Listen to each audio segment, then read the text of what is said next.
Hello everyone, और आप सब कैसे हैं? Welcome back to my channel. आज हम लोग बात करने वाले हैं चैप्टर 3 पर। और हाँ, इस चैप्टर पर जो इमेज मैंने यूज़ किया है उसके मिनिमम हॉरर इमेज करना पड़ा क्योंकि यूट्यूब गाइडलाइन के कारण। कोई नहीं, so let's get started. Chapter 3। बस घुमावदार सड़कों पर गड़गड़ाती हुई चल रही थी। बाहर आसमान घने धूसर बादलों से घिरा हुआ था। बीच बीच में हवा के झोंके पेड़ों को हिला रहे थे, लेकिन बारिश नहीं हो रही थी। पीछे बैठा माधव खिड़की से टेक लगाए बस के हल्के हल्के हिलने के साथ ही सोने की कोशिश कर रहा था। उसने थोड़ी देर के लिए आंखें खोली। बस में चहल पहल थी।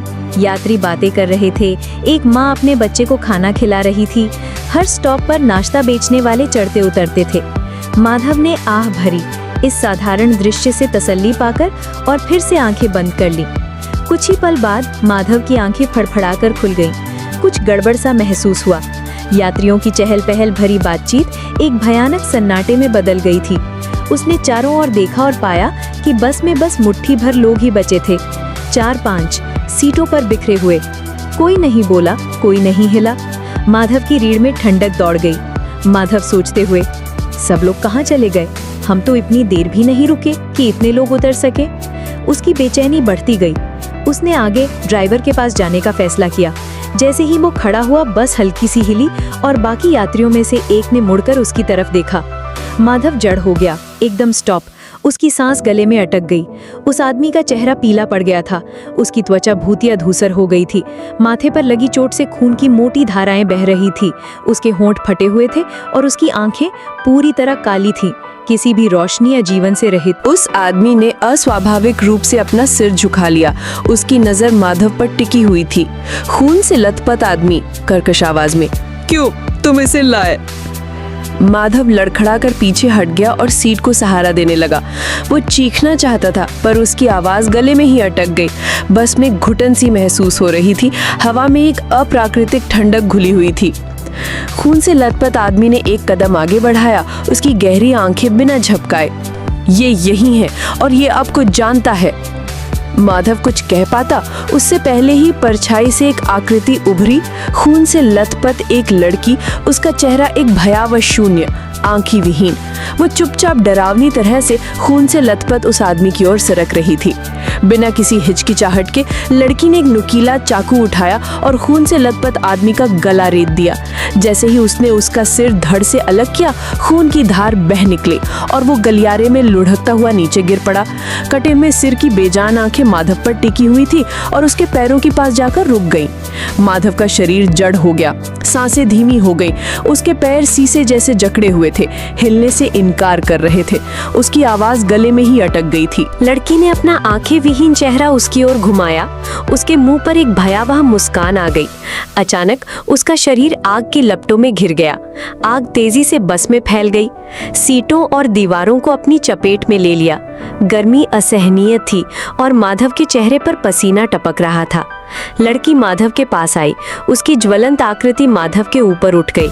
उसने चाकू ऊपर उठाया और इससे पहले कि वो कुछ कर पाता, उसने चाकू उसके हाथ में दे मारा। दर्द बिजली की तरह उसके अंदर दौड़ गया और उसने चीखने की बहुत कोशिश की, लेकिन कोई आवाज नहीं निकली। उसकी दृष्टि धुंधली हो गई। उसके चारों ओर की दुनिया आग की गर्जना से धड़क रही थी। माधव हाँफते हुए, क्या चाहिए तुम्हें? लड़की उसके करीब झुकी। उसका उग्र चेहरा उसके चेहरे से कुछ इंच की दूरी पर था और उसने ठंडी कर्कश आवाज में फुसफुसाया, तुम्हारी जिंदगी। पल भर में आग की लपटें बुझ गईं। बस फिर से सामान्य हो गई। यात्रियों से भर गई थी, बातें कर रही थी और ऐसे हिल रही थी जैसे कुछ हुआ ही न हो। लेकिन माधव का हाथ असहनीय दर्द से करा रहा था। उसने नीचे देखा तो जहां चाकू लगा था वहां गहरा घाव था और खून लगातार जमीन पर टपक रहा था। बस रुकी और ड्राइवर ने बस स्टैंड पर उनके आगमन की घोषणा की। माधव अपने घायल हाथ को पकड़े हुए लड़खड़ाते हुए बस से उतर गया। उसका मन अभी अभी घटी घटना से घबरा रहा था। माधव सोचते हुए, ये सपना नहीं था, ये सच है। मुझे लगता है ये सच है। बस के उस भयावह सफर में लगे जख्म से अभी खून बह रहा था। वो तुरंत इलाज के लिए अस्पताल गया। नर्स ने उसके हाथ को साफ किया और पट्टी बांधी। उसकी भौहें सिकुड़ गईं और उसने पूछा, तुम्हें ये गहरा घाव कैसे हुआ? माधव संकोच से, बस में एक दुर्घटना हुई। नर्स ने आगे जोर नहीं दिया, लेकिन माधव के विचार शांत नहीं हुए। सफर की घटनाएं उसके दिमाग में घूम रही थी। खून से लथपथ आदमी, आंखों से वंचित लड़की और उसके डरावने शब्द, तुम्हारी जिंदगी। उपचार के बाद माधव अपना बैग छोड़ने तथा कक्षा में जाने से पहले स्वयं को शांत करने के लिए छात्रावास चला गया। कक्षा में माधव ने राज को बीच वाली पंक्ति में बैठे हुए पाया, जो बिना ध्यान लगाए अपनी नोटबुक में कुछ बना रहा था। माधव उसके पास बैठा हुआ। तो जब मैं गया था तब यहाँ क्या हो रहा था? राज ने ऊपर देखा। उसके चेहरे पर हल्की झुंझलाहट का भाव आ गया। राज, वाइस प्रिंसिपल को पता चल गया है कि मोहित ने ही उसकी बाइक के साथ छेड़छाड़ की थी। मुझे नहीं पता कि मोहित को क्या सजा मिलेगी, लेकिन उसके लिए ये अच्छी बात नहीं लग रही है। माधव ने अपने शरारती दोस्त के लिए चिंता से सिर हिलाया। इससे पहले कि वो कुछ और पूछ पाता, उनकी बातचीत बीच में ही रुक गई। कक्षा का दरवाजा खुला और मिस काजल गंभीर भाव लिए अंदर आई। उन्होंने सबका ध्यान खींचने के लिए ताली बजाई। सभी छात्रों ध्यान से सुनो, तुम्हें अभी बड़े हॉल में जाना है। सबको छोड़कर तुरंत चले जाओ। सामने बैठी अनिका ने हाथ उठाकर पूछा, मिस काजल, अब हमें चलना होगा, क्या हो रहा है? मिस काजल ने उसे तीखी नजर से देखा। हाँ, अब जल्दी चलो, ये जरूरी है। छात्रों ने एक दूसरे को हैरानी भरी नजरों से देखा, लेकिन मिस काजल के स्वर में इतनी तत्परता थी कि बहस की कोई गुंजाइश नहीं बची। वे अपना सामान समेटने लगे और कक्षा से बाहर निकलने लगे। माधव ने सोचते हुए कहा, अब क्या हो रहा है? जैसे ही छात्र अपनी सीटों पर बैठे, बड़ा हॉल बातचीत से गूंज उठा। हर कोई इस अचानक हुई सभा को लेकर उत्सुक था।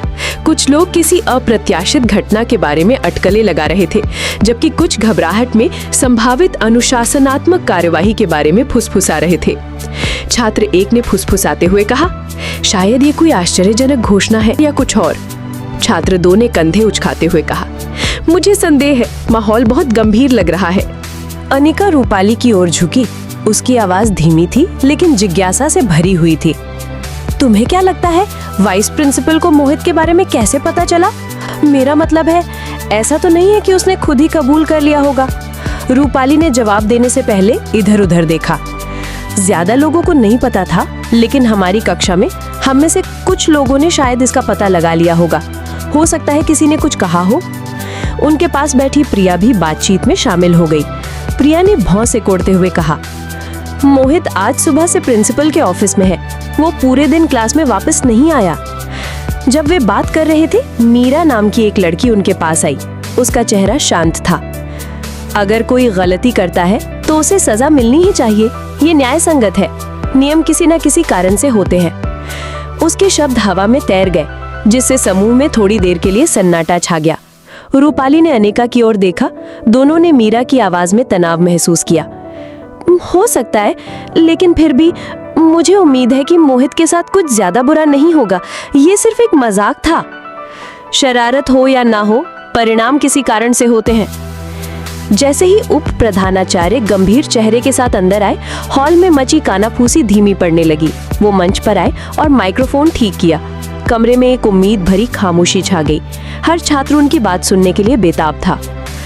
उप प्रधानाचार्य शांत किंतु अधिकारपूर्ण। सुप्रभात विद्यार्थियों, मैंने ये सभा एक ऐसे मुद्दे पर चर्चा करने के लिए बुलाई है जो यहाँ सभी के लिए चिंता का विषय है।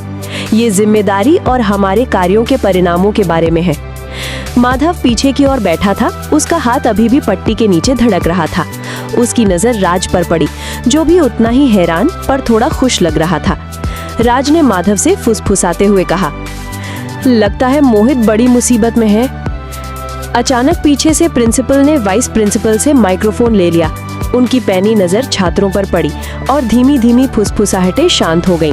प्रिंसिपल गला साफ करते हुए, सभी को सुप्रभात। मुझे 2 घोषणाएं करनी है, एक बुरी खबर और एक अच्छी खबर।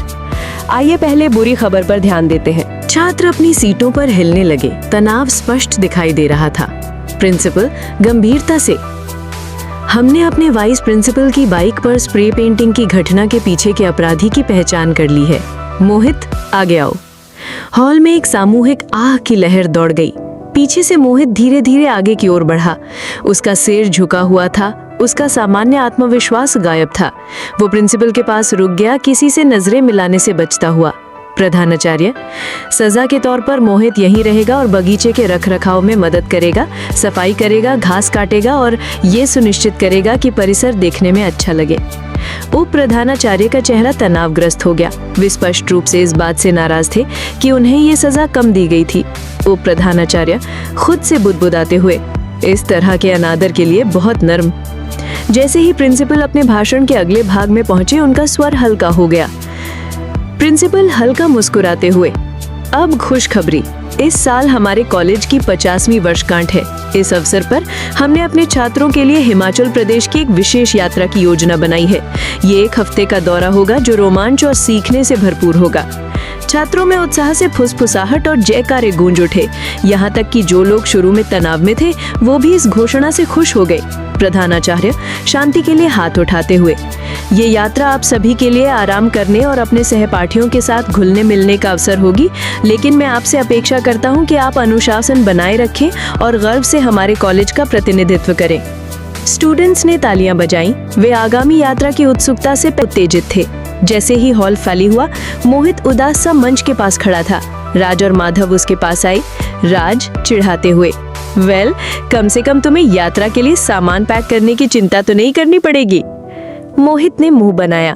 मोहित, ये कोई मजाक नहीं है राज। मुझे यकीन नहीं हो रहा कि वो एक इतनी छोटी सी बात के लिए मुझे यात्रा से वंचित कर रहे हैं। माधव शांत स्वर में, तुम आसानी से बच गए मोहित। वाइस प्रिंसिपल तो ऐसा लग रहा था जैसे कुछ और भी बुरा करना चाहते हैं।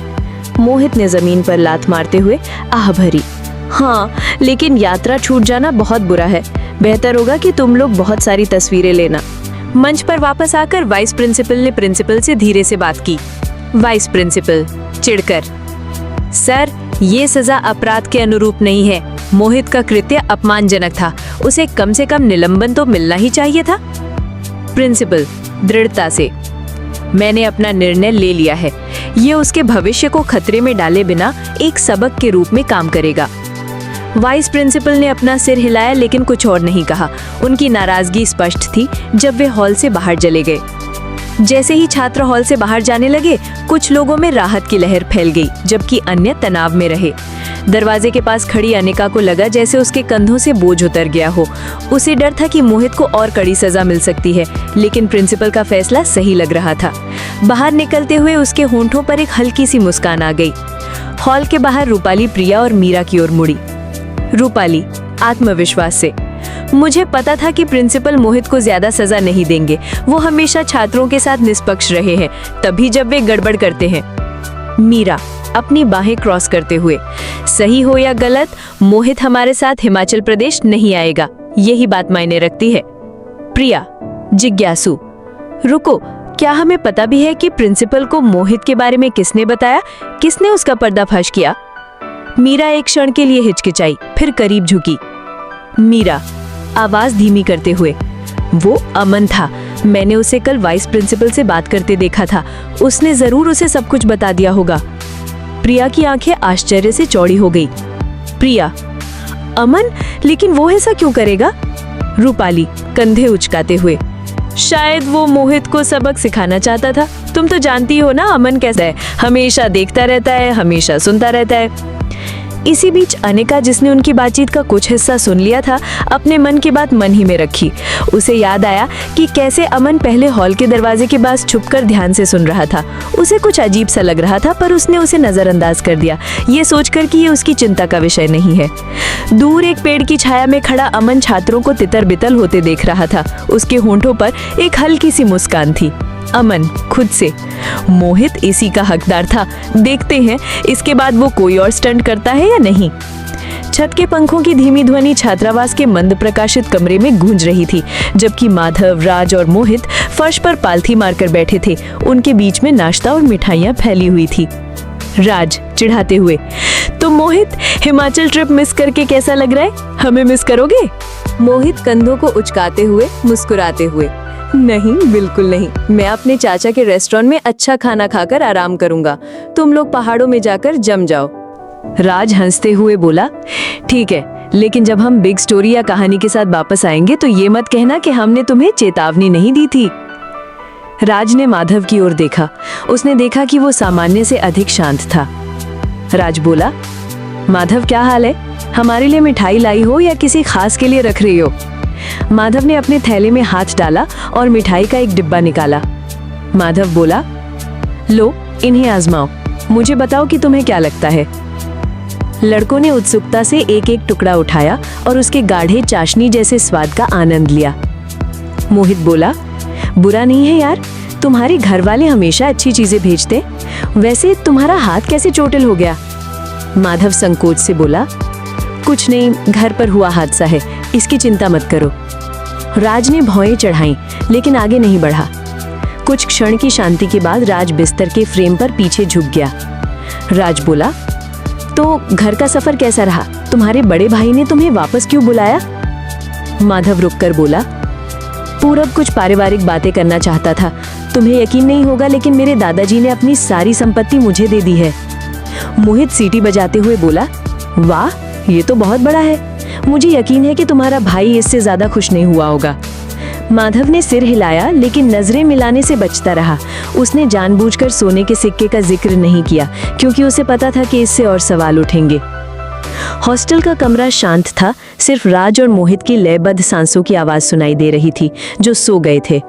चांद की हल्की रोशनी पर्दों से रिस रही थी जिससे दीवारों पर हल्की परछाइयां पड़ रही थीं। माधव अपने बिस्तर पर लेटा छत को घूर रहा था, अपने बेचैन मन को शांत नहीं कर पा रहा था। पिछले कुछ दिनों की घटनाएं उस पर भारी पड़ रही थी। वो भयानक स्वप्न, बस में खून से लथपथ आदमी और वो सिक्का जो इन सब के केंद्र में था। वो धीरे से उठा, उसने अपनी छिपी हुई जेब में हाथ डाला और सोने का सिक्का निकाला। धातु उसकी हथेली में ठंडी और अजीब तरह से भारी लग रही थी। उसने उसे खिड़की से आती हल्की चांदनी के सामने उठाया और बारीकी से उसका निरीक्षण किया। सिक्के की बनावट बेहद जटिल थी और उसकी सतह पर प्राचीन घिसी पिटी नक्काशी थी। पहली नजर में ये बेतरतीब पैटर्न लग रहे थे, लेकिन जैसे ही माधव ने सिक्के को झुकाया, उसे किनारों पर हल्के हल्के चिन्ह उकेरे हुए दिखाई दिए। माधव खुद से फुसफुसाते हुए, क्या छुपा रहे हो? उन्होंने सतह पर अपना अंगूठा रगड़ा, इस उम्मीद में कि कुछ और महसूस हो, लेकिन नक्काशी अभी भी अस्पष्ट बनी हुई थी। अचानक कमरे में एक हल्की फुसफुसाहट गूंजी। ये धीमी और कर्कश थी, मानो कोई मंत्रोच्चार हो। माधव जड़ हो गया, उसकी सांस गले में अटक गई। उसने राज और मोहित की तरफ देखा, लेकिन वे गहरी नींद में सो रहे थे। उन्हें कोई परेशानी नहीं हुई। फुसफुसाहट तेज होती गई, उसके कानों में गूंजती रही। उसने सिक्के को कसकर पकड़ लिया, उसका दिल तेजी से धड़क रहा था। आवाज धीमी आवाज में, जो आपके पास है उसकी कीमत से सावधान रहें। माधव बुड़बुड़ाते हुए, कौन है? कोई जवाब नहीं आया, सिर्फ सन्नाटा छा गया। फुसफुसाहट जितनी जल्दी आई थी उतनी जल्दी गायब भी हो गई। माधव ने गहरी सांस ली और अपनी घबराहट को काबू में करने की कोशिश की। उसने सिक्के को फिर से पलटा। उसे लगा जैसे प्रतीक उससे संवाद करने की कोशिश कर रहे हों। माधव ने सोने का सिक्का सावधानी से अपने बिस्तर के पास वाली दराज में रखा और उसे धीरे से क्लिक की आवाज के साथ बंद कर दिया। उसकी उंगलियां एक पल के लिए हैंडल पर टिकी रहीं। उसे अपनी नजरों से ओझल करने में हिचकिचाहट हुई, लेकिन उसने अपनी बेचैनी को झटक दिया। चादर के नीचे सरकते हुए उसने गहरी सांस छोड़ी, इस उम्मीद में कि आखिरकार नींद उसे अपनी गिरफ्त में ले लेगी। उसने आंखें बंद कर ली और मन ही मन दोहराया कि सुबह सब ठीक हो जाएगा। जैसे ही उसकी आंखें बंद हुई, एक जबरदस्त भय ने उसे घेर लिया। सपने में उसने खुद को घने धुंध भरे जंगल में खड़ा पाया। पेड़ ऊंचे ऊंचे दिखाई दे रहे थे, उनकी मुड़ी हुई शाखाएं आसमान को छू रही थी। अचानक कोहरा छंट गया और एक प्राचीन पत्थर की वेदी दिखाई दी। उस पर सोने का सिक्का पड़ा था जो धीमा धीमा चमक रहा था। जैसे ही माधव ने उसे छूने के लिए हाथ बढ़ाया, अंधेरे से एक धुंधली आकृति उभरी, खोखली चमकती हुई आंखों वाली एक आकार बदलती हुई इकाई। गहरी विकृत आवाज में, तुम्हें लगता है कि तुम मुझसे छिप सकते हो? परछाएं तेजी से बदलती रही, पहले उसके दादा में, फिर उसके पिता में और अंत में खुद में। हर रूप उसे एक खाली भयावह नजर से घोर रहा था। माधव झटके से उठा, पसीने से लथपथ और हांफता हुआ। उसका दिल जोर जोर से धड़क रहा था और वो बेचैनी से कमरे में इधर उधर देख रहा था। सब कुछ सामान्य लग रहा था, कोई परछाई नहीं, कोई फुसफुसाहट नहीं, बस राज और मोहित के धीमे खराटे। लेकिन जैसे ही उसने उस दराज की तरफ देखा जहां उसने सिक्का रखा था, उसे कुछ ठंडी चीज नजर आई। दराज थोड़ा खुला हुआ था और उसकी लकड़ी की सतह पर हल्की खरोंचें थी, मानो किसी ने बाहर निकलने की कोशिश की हो। माधव, वो कांपता हुआ उठा और उसने दराज को सावधानी से बंद कर दिया। उसकी नजरें कमरे में इधर उधर घूम रही थी, किसी खतरे के निशान की तलाश में। राज और मोहित की नींद टूटी तो उन्होंने देखा कि माधव सीधा बैठा है, उसकी पीठ दीवार से सटी हुई है, उसकी आंखें बेचैनी से फैली हुई हैं। मोहित आंखें मलते हुए, भाई क्या हो रहा है, आधी रात को ऐसे क्यों बैठे हो?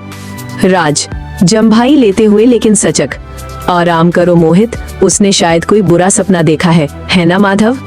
माधव ने कमजोरी से सिर हिलाया, मुस्कुराने की कोशिश की, लेकिन उसकी आंखों में डर छिपा न सका। राज धीरे से, ये बस एक सपना है भाई, चिंता की कोई बात नहीं है, जाओ थोड़ा पानी पी लो, इससे तुम्हें शांत होने में मदद मिलेगी। मोहित ने दीवार पर लगी घड़ी पर नजर डाली। मोहित, अभी तो 3 बजे हैं यार, पानी पियो, दिमाग साफ करो और थोड़ी नींद लो, कल का दिन बहुत लंबा है। माधव शांत स्वर में, शुक्रिया दोस्तों, मैं सचमुच ठीक हूँ, तुम दोनों वापस सो जाओ। राज और मोहित ने एक दूसरे को देखा, लेकिन आगे दबाव ना डालने का निर्णय लिया। राज माधव के कंधे पर थपथपाते हुए, ठीक है, लेकिन अगर तुम्हें कोई बात परेशान करे तो हमें जगा देना, ठीक है? मोहित मुस्कुराते हुए, हाँ भाई, भूतों से अकेले मत लड़ो, है ना? माधव हल्की मुस्कुराहट के साथ, समझ गया, धन्यवाद। दोनों दोस्त अपने बिस्तर पर लौट आए और कुछ ही मिनटों में सो गए। हालांकि माधव पूरी तरह जाग रहा था, उसके दिमाग में सपने की तस्वीरें और दराज पर पड़ी अशुभ खरोंचें घूम रही थी। Thanks for watching. मुझे आशा है कि आपको कहानी की एक्सप्लेनेशन पसंद आई होगी। नेक्स्ट चैप्टर 4 में क्या होगा, हम सब देखेंगे कि आगे क्या होगा।